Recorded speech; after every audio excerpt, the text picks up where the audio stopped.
Hello and welcome to this week's News Bulletin Roundup. At the International News Channel, let's take a look at the headlines. Pakistan's counterterrorism police states that 11 Islamic State militants were killed in a raid. Canada has agreed to permanently resettle 5,000 Afghan refugees that the United States brought to the U.S. bases in the Middle East and Europe. New York taxpayers could be footing the bill for Andrew Cuomo's defense against sexual harassment claims. The Taliban gains control of Kabul airport as the U.S. withdraws from Afghanistan a day ahead of schedule. Accidental child gunshot deaths have risen by 31% in the United States during COVID-19 pandemic. New Orleans, Louisiana was victim to Hurricane Ida, resulting in flooding, damaged buildings, and 4 deaths. Moreover, hundreds of thousands of residents are left without electricity. Canada's GDP shrank by 0.3% in the second quarter of the year. To begin, Pakistan's counterterrorism units recently raided an Islamic State militant group. They were acting based on intelligence in the district of Mastung. The police said that the grenades, suicide belts, and assault rifles were confiscated. More notably, a shootout began which resulted in deaths of 11 militants. In Canada, 5,000 Afghan refugees are airlifted by the United States to their bases and will be taken in and resettled in Canada. These refugees will be part of the 21,000 Afghan refugees that the federal government has committed to taking in.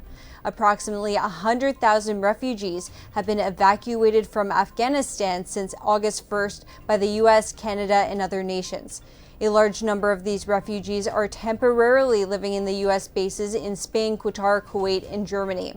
As a result, the U.S. is urging allies to resettle these refugees either temporarily until the U.S. can resettle them or permanently in their countries. Prime Minister Justin Trudeau has told the media that Canada and other Western nations are putting pressure on the Taliban to allow foreign citizens and Afghan nationals who worked with the United States to be allowed to leave Afghanistan on civilian flights. The coalition completed its withdrawal from Afghanistan. This marked the conclusion of an historic military evacuation, but not the end of our efforts to support the people of Afghanistan, and especially those who are availing themselves of the humanitarian pathways that we have created for those Afghan refugees who are hoping for a better life in Canada. Turning now to the United States, former governor of New York, Andrew Cuomo, has recently resigned from office following an investigation into sexual harassment claims levied against him.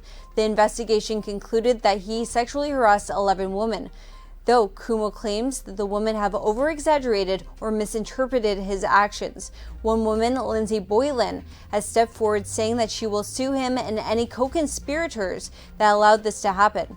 Other suits seem likely as well. This could mean a hefty bill for taxpayers since the state has agreed to pay up to $9.5 million in fees for lawyers investigating Cuomo's and his administration.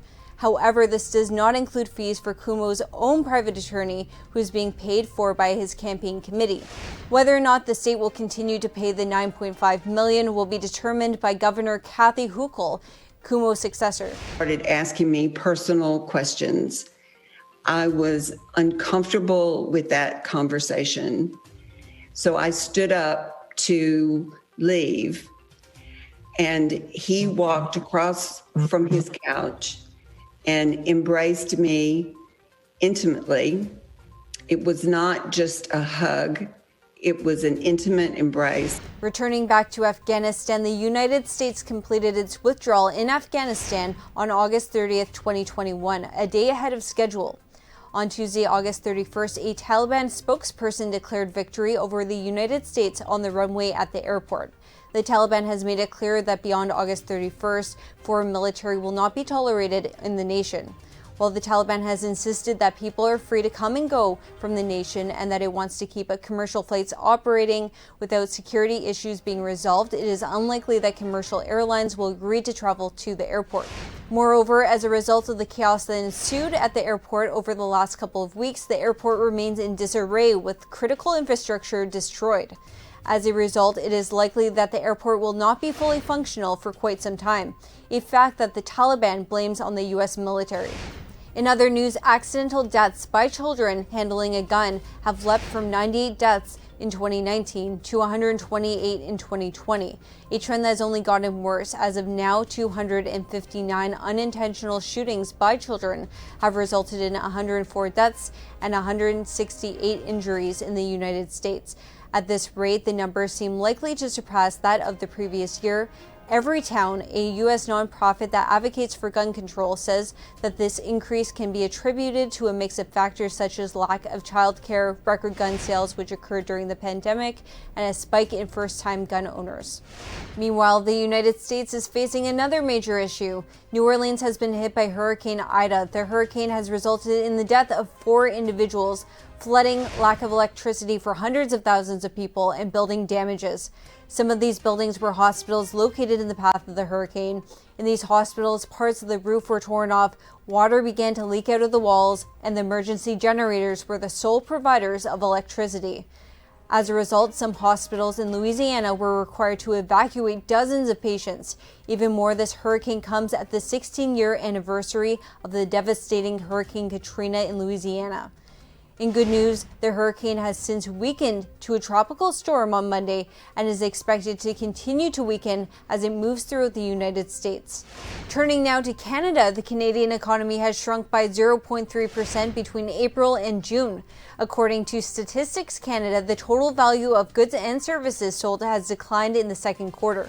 Overall, the end of June 2021 has seen Canada's economy decrease in size so that it is now 1.5% smaller than it was in February 2020.